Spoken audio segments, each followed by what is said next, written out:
নমস্কার বন্ধুরা, আমি ডক্টর উদীপ্ত রায়। আজকে এসেছি একটা সুন্দর বিষয় নিয়ে আলোচনা করার জন্য। চা আমাদের শরীরের পক্ষে কতখানি উপকারী।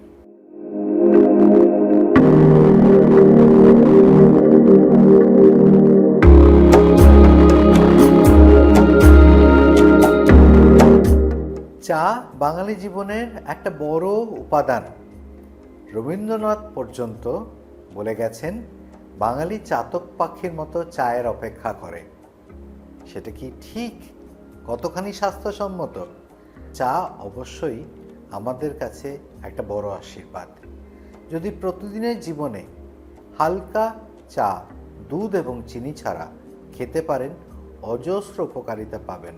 সবচেয়ে বড় উপকারিতা চায়ের অ্যান্টিঅক্সিডেন্ট গুণ, অর্থাৎ আপনার প্রতিদিনের জীবনে প্রত্যেকটা কোষকে ভেঙে যাওয়া বা দুর্বল হয়ে যাওয়া থেকে রক্ষা করছে চায়ের গুণ।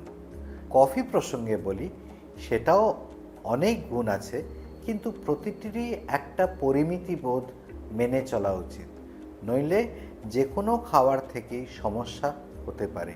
চা এবং কফির নিয়ন্ত্রণ রাখাটা খুব জরুরি। আমাদের দেশে ইন্ডিয়ান টি বোর্ড বলে, সারা দিনে যদি আপনি হালকা চা পাতা দিয়ে তৈরি চা খান, অন্তত 10 কাপ, তাহলে চায়ের অনেক গুণই আপনি পেয়ে যাবেন। কিন্তু অতিরিক্ত নয়, অতিরিক্তর অনেক সমস্যা আছে। তার মধ্যে একটা বড় সমস্যা ঘুমের সমস্যা অথবা স্নায়বিক উত্তেজনার সমস্যা।